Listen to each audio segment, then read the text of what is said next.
नमस्कार दोस्तों, स्वागत है आपका आज के मुख्य समाचारों में। जी हाँ दोस्तों, आपको यहाँ पर देखने को मिलेंगी सुबह से लेकर शाम तक की तमाम बड़ी खबरें मुख्य समाचार ब्रेकिंग न्यूज अपडेट्स के रूप में। तो चलिए दोस्तों, जान लेते हैं आज की पहली बड़ी खबर। प्रधानमंत्री मोदी बोले, कच्चा चिट्ठा खोला तो आपदा वाले बौखला जाएंगे। गर्मी में पानी की मारामारी, सर्दी में प्रदूषित हवा, इन्होंने हर मौसम को आपदा काल बना डाला। जी हां दोस्तों, प्रधानमंत्री नरेंद्र मोदी रविवार को दिल्ली के रोहिणी पहुंचे। उन्होंने जापानी पार्क में 35 मिनट भाषण दिया। उन्होंने दिल्ली की आम आदमी पार्टी सरकार को एक बार फिर आपदा सरकार बताया। केजरीवाल को दिल्ली प्रदूषण, शराब घोटाले, स्कूल घोटाले और शीश महल जैसे मुद्दों पर घेरा। प्रधानमंत्री ने कहा कि दिल्ली की आपदा सरकार के पास न कोई विजन है, न ही दिल्ली वालों की परवाह है। उन्होंने हर मौसम को आपदा काल बना दिया। जब काला चिट्ठा सबके सामने उजागर किया तो मुझ पर भड़कने लगे। चलिए दोस्तों, जान लेते हैं अगली बड़ी खबर। मौलाना बोले, वक्फ की जमीन पर हो रहा है महाकुंभ। मुसलमानों ने टेंट लगाने से नहीं रोका, बाबा लोग भी बड़ा दिल दिखाएं। दरअसल दोस्तों, प्रयागराज महाकुंभ में मुसलमानों की एंट्री पर विवाद के बीच ऑल इंडिया मुस्लिम जमात के राष्ट्रीय अध्यक्ष मौलाना साबुद्दीन रजवी ने बरेली में कहा कि महाकुंभ का आयोजन वक्फ की 54 बीघा जमीन पर हो रहा है। हमने कोई आपत्ति नहीं की। दूसरी तरफ अखाड़ा परिषद और दूसरे बाबा लोग मुसलमानों के प्रवेश पर पाबंदी लगाने की बात कर रहे हैं। इनको भी बड़ा दिल दिखाना चाहिए। चलिए दोस्तों, जान लेते हैं अगली बड़ी खबर। प्रधानमंत्री मोदी आज 38 मिनट बोले और 29 मिनट दिल्ली के लोगों को गालियां दी। केजरीवाल का बीजेपी पर तीखा हमला। जी हां दोस्तों, आम आदमी पार्टी के प्रमुख अरविंद केजरीवाल ने प्रेस कॉन्फ्रेंस की और रोहिणी की परिवर्तन रैली में प्रधानमंत्री मोदी द्वारा लगाए गए आरोपों पर जवाब दिया। इस दौरान उन्होंने कहा कि प्रधानमंत्री जी हर रोज दिल्ली के लोगों को गालियां दे रहे हैं, दिल्ली की जनता का अपमान कर रहे हैं। दिल्ली के लोग चुनाव में बीजेपी को इस अपमान का जवाब देंगे। उन्होंने कहा कि प्रधानमंत्री जी आज 38 मिनट बोले और 29 मिनट तक दिल्ली के लोगों को और दिल्ली के लोगों द्वारा चुनी हुई सरकार को गालियां देकर गए। चुन चुनकर गालियां दी गई। प्रधानमंत्री जी से उम्मीद है कि वह देश को दिशा देंगे। मैं उनके निजी हमलों पर नहीं जाना चाहता। दरअसल दोस्तों, बीजेपी पर हमला करते हुए केजरीवाल ने कहा कि केंद्र ने दिल्ली के विकास का प्लान रोका है। प्रधानमंत्री मोदी ने किसानों से किया वादा भी पूरा नहीं किया। 2020 में उन्होंने जमीन सुधार का वादा किया था। चलिए दोस्तों, जान लेते हैं अगली बड़ी खबर। महाशिवरात्रि पर बाबा विश्वनाथ 42 घंटे दर्शन देंगे। रात भर मंदिर खुला रहेगा। 3 आरती भी नहीं होगी। महाकुंभ के समय रोज 20 लाख भक्त आएंगे। जी हां दोस्तों, महाशिवरात्रि पर 26 फरवरी को काशी विश्वनाथ के कपाट बंद नहीं होंगे। रात भर कपाट खुले ही रहेंगे। बाबा विश्वनाथ 42 घंटे भक्तों को दर्शन देंगे। रात की 3 बजे आरती भी होगी। मंदिर न्यास ने महाकुंभ के दौरान आरती और भोग का नया शेड्यूल जारी किया है। 45 दिन के महाकुंभ के दौरान रोज करीब 20 लाख भक्तों के आने का अनुमान है। इसलिए 13 जनवरी से 26 फरवरी तक का शेड्यूल मंदिर न्यास ने तय कर दिया है। इसमें सोमवार, पूर्णिया और महाशिवरात्रि के दिन का अलग अलग समय है। चलिए दोस्तों, जान लेते हैं अगली बड़ी खबर। ओयो में अनमेरिड कपल की नो एंट्री। नए साल में कंपनी ने बदल दिया नियम। यहां से हुई शुरुआत। दरअसल दोस्तों, ओयो की मदद से भारत के किसी भी शहर में सस्ता होटल ढूंढना और वहां रहना आसान हुआ है। लेकिन कंपनी ने नए साल 2025 में अपने नियमों में बड़ा बदलाव करते हुए अनमेरिड कपल्स या फिर अविवाहित जोड़ों की एंट्री को बैन करने का फैसला किया है। अब तक ओयो में कपल्स को आसानी से रूम मिल जाता था, लेकिन कंपनी ने अब इस पर रोक लगा दी है। यह ताजा बदलाव उत्तर प्रदेश की मेरठ सिटी से लागू किया जा रहा है। दरअसल दोस्तों, बिजनेस टुडे पर छपी रिपोर्ट के अनुसार कहा गया है कि ओयो ने एक बड़ा ऐलान करते हुए कहा है कि अब उससे जुड़े होटल्स में उन कपल्स की एंट्री पर रोक लगाने का फैसला किया गया है जो अविवाहित हैं। मतलब अगर किसी जोड़े को ओयो होटल का रूम बुक कराना है तो उसे अपनी शादी का सबूत या फिर रिश्ते का प्रमाण पेश करना होगा। वैसे दोस्तों, ओयो के इस फैसले के बारे में आपके क्या विचार हैं, कमेंट बॉक्स में जरूर बताएं। चलिए दोस्तों, जान लेते हैं अगली बड़ी खबर। भाजपा नेता विधुड़ी बोले, प्रियंका गांधी के गालों जैसी सड़कें बनवाएंगे। पवन खेड़ा ने कहा, यह घटिया आदमी की मानसिकता, आरएसएस के दिए गए हैं संस्कार। जी हां दोस्तों, दिल्ली से भाजपा कैंडिडेट रमेश बिधूड़ी ने एक जनसभा को संबोधित करते हुए प्रियंका गांधी पर आपत्तिजनक कमेंट किया। बयान का वीडियो कांग्रेस नेता पवन खेड़ा ने एक्स पर शेयर किया है। दरअसल दोस्तों, रमेश बिधूड़ी वीडियो में कहते दिख रहे हैं कि लालू ने वादा किया था कि बिहार की सड़कों को हेमा मालिनी के गालों जैसा बना दूंगा, लेकिन वे ऐसा नहीं कर पाए। मैं आपको विश्वास दिलाता हूं, जैसे ओखला और संगम विहार की सड़कें बना दी है, वैसे ही कालकाजी में सारी की सारी सड़कें प्रियंका गांधी के गाल जैसी बना दूंगा। पवन खेड़ा ने इस बयान पर एतराज जताया है। उन्होंने सोशल मीडिया पर लिखा कि यह बदतमीजी सिर्फ इस घटिया आदमी की ही मानसिकता नहीं दिखाती, यह है इसके मालिकों की असलियत। ऊपर से लेकर राष्ट्रीय स्वयंसेवक संघ के संस्कार आपको भाजपा के इन ओछे नेताओं में दिख जाएंगे। चलिए दोस्तों, जान लेते हैं अगली बड़ी खबर। गुजरात के पोरबंदर में कोस्ट गार्ड हेलीकॉप्टर क्रैश, 3 की हो गई मौत। नियमित उड़ान पर था ALH ध्रुव, एयर स्ट्रिप पर लैंडिंग के दौरान हो गया हादसा। जी हां दोस्तों, गुजरात के पोरबंदर में रविवार दोपहर 12 बजे इंडियन कोस्ट गार्ड का हेलीकॉप्टर क्रैश हो गया। हादसे में 3 लोगों की जान चली गई। न्यूज एजेंसी ANI के मुताबिक कोस्ट गार्ड का हेलीकॉप्टर ध्रुव नियमित उड़ान पर था। पोरबंदर एयर स्ट्रिप पर लैंडिंग के दौरान हेलीकॉप्टर क्रैश हो गया। हेलीकॉप्टर के गिरते ही उसमें आग लग गई। इंडियन कोस्ट गार्ड ने बताया कि हेलीकॉप्टर में 2 पायलट समेत 3 लोग सवार थे। जानकारी मिल रही है कि सभी की जान चली गई है। दोस्तों 2 दिसंबर को भी इंडियन कोस्ट गार्ड ICG के एडवांस लाइट हेलीकॉप्टर ध्रुव पोरबंदर तट से टकराने के बाद अरब सागर में गिर गया था। इस दौरान हेलीकॉप्टर में सवार 4 में से 1 क्रू मेंबर को बचा लिया गया था, जबकि 3 क्रू मेंबर्स लापता हो गए थे। चलिए दोस्तों जान लेते हैं अगली बड़ी खबर। राहुल गांधी बोले एजुकेशन में प्राइवेटाइजेशन सही नहीं। IIT स्टूडेंट से कहा भाजपा विकास को लेकर आक्रामक, हम संसाधनों को बराबर बांटना चाहते हैं। जी हां दोस्तों, कांग्रेस नेता राहुल गांधी ने IIT मद्रास के स्टूडेंट से मुलाकात की। एक्स पर स्टूडेंट से बातचीत का वीडियो शेयर करते हुए राहुल गांधी ने लिखा कि सरकारों को एजुकेशन सेक्टर में खर्च बढ़ाना चाहिए। निजीकरण और वित्तीय सहायता के जरिए क्वालिटी एजुकेशन हासिल नहीं की जा सकती। राहुल से एक स्टूडेंट ने जब पूछा कि कांग्रेस और भाजपा की वर्किंग में क्या अंतर है, तो इस पर राहुल गांधी ने कहा कि कांग्रेस और यूपीए का आमतौर पर मानना है कि संसाधन निष्पक्ष तरीके से सभी में बांटने चाहिए। विकास सबके लिए बराबर होना चाहिए। समाज का कोई वर्ग इससे ना छूटे। चलिए दोस्तों जान लेते हैं अगली खबर। यूपी बिहार में ठंड से 10 लोगों की मौत। बिहार में 160 फ्लाइट और 60 ट्रेनें लेट। राजस्थान में आज बारिश के आसार। जी हाँ दोस्तों, जम्मू कश्मीर और हिमाचल प्रदेश में बर्फबारी के कारण पूरे उत्तर भारत में ठंड का असर तेज हो रहा है। पिछले 24 घंटे में उत्तर प्रदेश में ठंड से 8 लोग और बिहार में 2 लोगों की जान चली गई। देश के 14 राज्यों में लगातार दूसरे दिन घना कोहरा देखने को मिल रहा है। विजिबिलिटी घटने के कारण दिल्ली में रविवार को 160 फ्लाइट्स लेट हो गई। 7 को कैंसिल भी करना पड़ा। वहीं 60 से ज्यादा ट्रेनें भी निर्धारित समय पर नहीं पहुंची। दिल्ली में 3 दिन में कुल 900 से ज्यादा फ्लाइट्स प्रभावित हो गई है। उधर दोस्तों राजस्थान और मध्य प्रदेश में भी ठंड से फिलहाल राहत नहीं मिल रही है। राजस्थान के कुछ जिलों में तो बारिश की भी संभावना है। वहीं MP में 2 दिन बाद सर्दी बढ़ने की संभावना है। कई जिलों में तापमान 2 से 3 डिग्री गिर सकता है। भारतीय मौसम विज्ञान विभाग ने कश्मीर और चिनाब घाटी में भारी बर्फबारी का अनुमान भी जताया है। वहीं हिमाचल प्रदेश के भी 7 जिलों में भारी बर्फबारी के आसार हैं।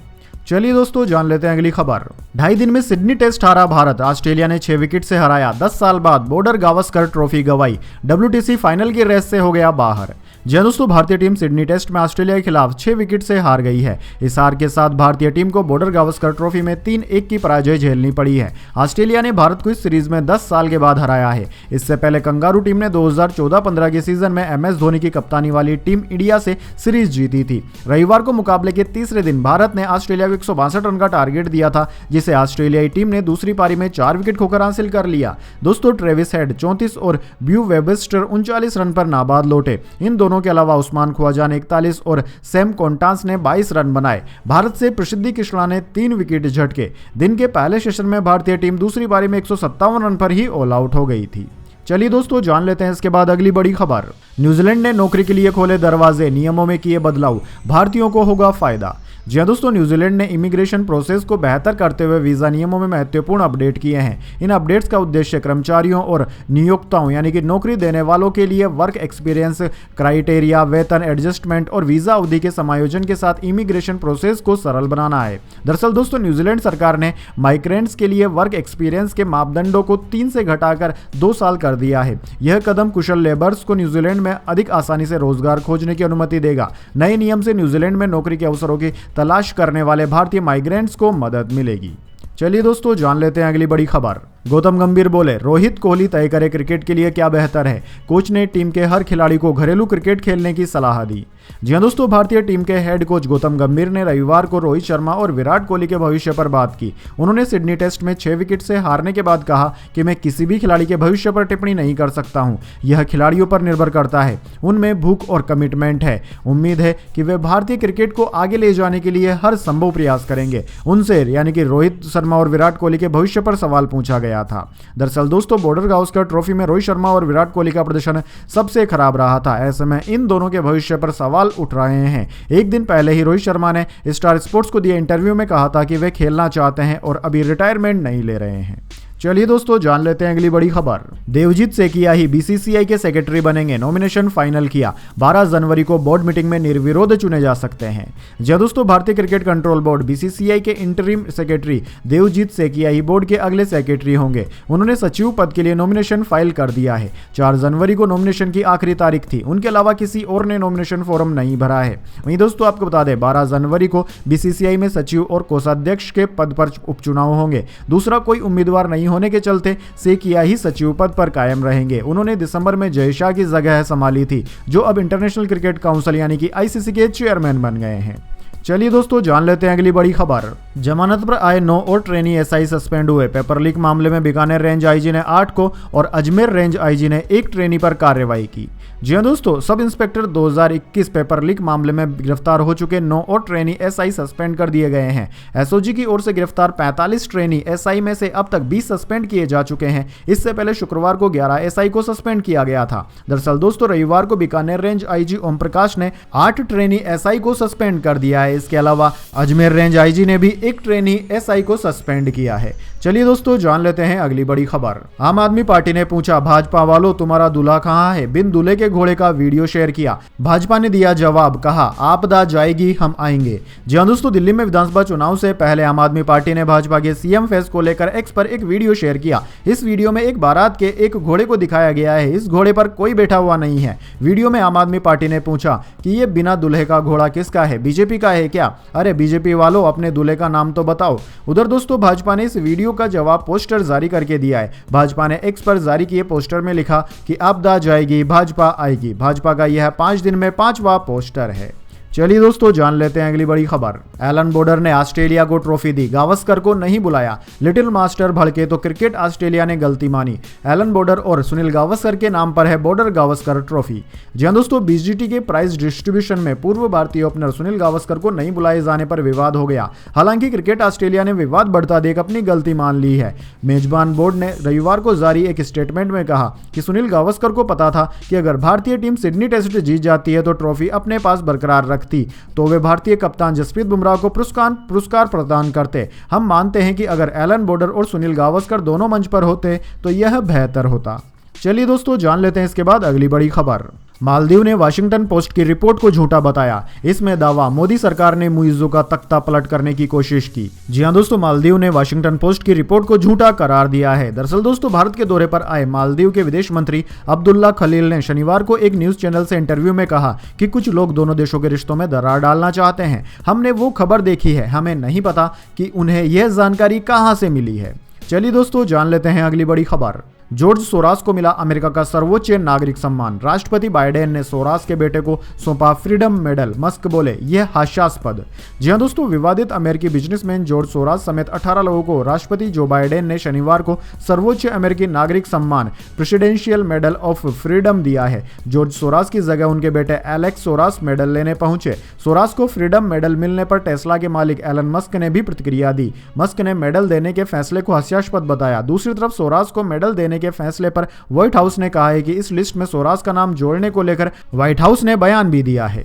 चलिए दोस्तों जान लेते हैं इसके बाद अगली बड़ी खबर, लेकिन उससे पहले मेरी आपसे एक छोटी सी रिक्वेस्ट है। अगर दोस्तों आपको अभी तक हमारी न्यूज़ पसंद आई है तो इसे एक छोटा सा लाइक जरूर दे दीजिए, और अगर आपको पसंद नहीं आई है तो बेशक आप डिसलाइक भी कर सकते हैं। लेकिन दोस्तों लाइक और डिसलाइक जरूर कीजिए, क्योंकि दोस्तों यही हमारी मेहनत का फल होता है और इसी से हमें पता चलता है कि आपको हमारी वीडियोज़ पसंद आ रही है या नहीं।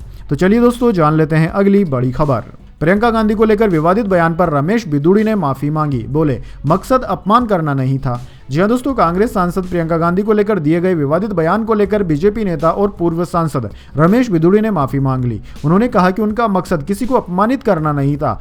बिदुड़ी ने यह भी आरोप लगाया कि उनके बयान पर कुछ लोग सियासी फायदा लेने की कोशिश कर रहे हैं। चलिए दोस्तों जान लेते हैं अगली खबर। सैलरीड कर्मचारी 15 जनवरी तक जमा कराएं टैक्स इन्वेस्टमेंट प्रूफ। ऐसा न करने पर सैलरी से कट सकते हैं पैसे। जी हां दोस्तों, अगर आप सैलरीड कर्मचारी हैं और आपने टैक्स बचाने के लिए टैक्स सेविंग स्कीम्स में इन्वेस्टमेंट किया है या घर के लिए लोन लिया है तो इसका प्रूफ जल्द से जल्द अपने दफ्तर के फाइनेंस डिपार्टमेंट में जमा करा दीजिए। दरअसल दोस्तों देश में ज्यादातर कंपनियों ने टैक्स सेविंग इन्वेस्टमेंट का प्रूफ जमा कराने के लिए अपने कर्मचारियों को 15 जनवरी तक की डेडलाइन दी है। चलिए दोस्तों जान लेते हैं अगली खबर। केजरीवाल बोले दिल्ली के लोग भाजपा से बदला लेने को तैयार हैं। प्रधानमंत्री हर 5 साल में झूठ बोलने आते हैं, काम कुछ नहीं करते।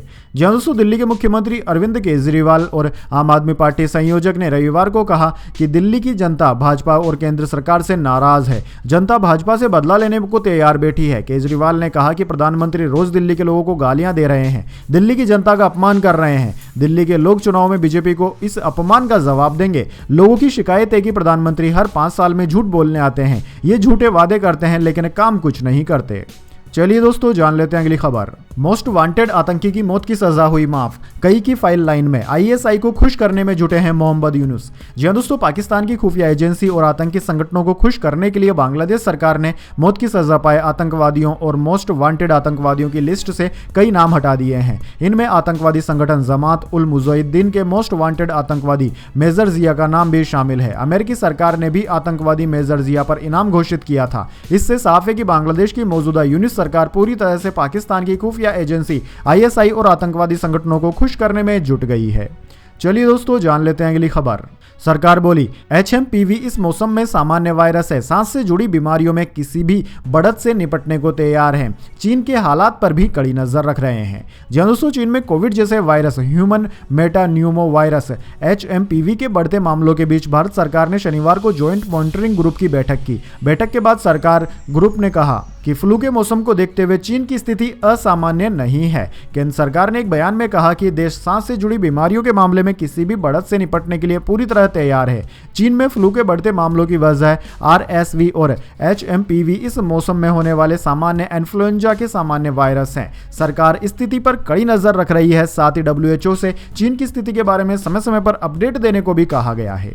चलिए दोस्तों जान लेते हैं अगली खबर। खालिस्तान समर्थक अमृतपाल की नई पार्टी का नाम जारी, अकाली दल पर आधारित रखा, मांगी मेले के दौरान घोषणा होगी, सांसद सरबजीत ने दी जानकारी। जी हां दोस्तों, राष्ट्रीय सुरक्षा कानून एनएसए के तहत असम की डिब्रूगढ़ जेल में बंद खालिस्तानी समर्थक और खंडूर साहिब से सांसद अमृतपाल सिंह अपनी पार्टी का नाम अकाली दल श्री आनंदपुर साहिब रखने जा रहे हैं। 14 जनवरी को उनके कहने पर पंजाब की नई क्षेत्रीय राजनीतिक पार्टी का गठन किया जाएगा। श्री मुक्तसर साहिब में मांगी पर्व के अवसर पर आयोजित मांगी धाम मेला के दौरान इसकी घोषणा की जाएगी। यह जानकारी तेज तर्रार और फरीदकोट से सांसद सरबजीत खालसा ने मीडिया को दी है। चलिए दोस्तों जान लेते हैं अगली बड़ी खबर। देश में प्रवासियों का ट्रेंड बदला, 2011 से 2023 के बीच माइग्रेशन रेट 9% गिरा, 75% लोग अपने शहर से 500 किलोमीटर में सिमटे। जी हां दोस्तों, देश में प्रवासियों का पैटर्न तेजी से बदल रहा है। 2011 से 2023 के बीच 12 साल में प्रवासियों की संख्या करीब 12% घट गई। 2011 में देश में प्रवासियों की संख्या 45.57 करोड़ थी, जो कि 2023 में घटकर 40.20 करोड़ रह गई है। वहीं दोस्तों माइग्रेशन रेट की बात करें तो 2011 में यह 38% था, जो कि 2023 में 29% रह गया। दोस्तों खास बात यह भी है कि अब 75% से ज्यादा माइग्रेशन अपने मूल उद्यम से 500 किलोमीटर के दायरे में ही सिमट रहे हैं। चलिए दोस्तों जान लेते हैं अगली बड़ी खबर। नवजोत सिंह सिद्धू ने केरल के पराली मॉडल की तारीफ की, बोले इससे किसानों की आय 25% बढ़ी, ऑर्गेनिक फार्मिंग ही कृषि का भविष्य है। जी दोस्तों, कांग्रेस नेता नवजोत सिंह सिद्धू इन दिनों अपने परिवार के साथ केरल के दौरे पर हैं। वहां उन्होंने वायनाड जिले का दौरा करते हुए जैविक खेती का अनुभव लिया। सिद्धू ने इस यात्रा से जुड़ा एक वीडियो सोशल मीडिया पर शेयर किया है और केरल की जैविक खेती प्रणाली की तारीफ की। नवजोत सिंह सिद्धू ने अपने दौरे का वीडियो अपने सोशल मीडिया पर शेयर किया, जिसमें उन्होंने वायनाड को भारतीय कृषि का भविष्य बताया और लिखा कि यहाँ जैविक खेती के जोन है, जहाँ बिना किसी कीटनाशक के खेती की जा रही है। यहाँ फसलों में विविधता है, जिसमें अदरक, सुपारी, केला, शकरकंद, मसाले, साबूदाना और रोबस्टा कॉफी जैसी फसलें शामिल है। तो दोस्तों यह थी आज की तमाम बड़ी खबरें। इसके बाद दोस्तों बारी आती है आज के माइंड क्विज क्वेश्चन की। जी हाँ दोस्तों, एक आसान से सवाल का जवाब देकर आप जीत सकते हैं एक सरप्राइज गिफ्ट हमारे यूट्यूब चैनल की ओर से। तो दोस्तों आज का सवाल आपकी स्क्रीन पर आ चुका है। भारत के किस राज्य का लिंगानुपात यानी कि महिला और पुरुष का अनुपात सबसे खराब है? जी हाँ दोस्तों, अगर आप जानते हैं उस राज्य का नाम जहां पर कि भारत में लिंगानुपात सबसे खराब है, तो जल्दी से उस राज्य का नाम कमेंट में लिख दीजिए। अगर दोस्तों आपका जवाब होता है एकदम सही और आप चुन जाते हैं लकी विजेता के रूप में, तो आपको मिल सकता है एक सरप्राइज गिफ्ट हमारे यूट्यूब चैनल की ओर से। तो दोस्तों जल्दी से अपना उत्तर कमेंट में लिख दीजिए, वीडियो को लाइक कर लीजिए और चैनल को सब्सक्राइब करके बेल आइकन भी दबा लीजिए। धन्यवाद। वंदे मातरम। जय हिंद, जय भारत।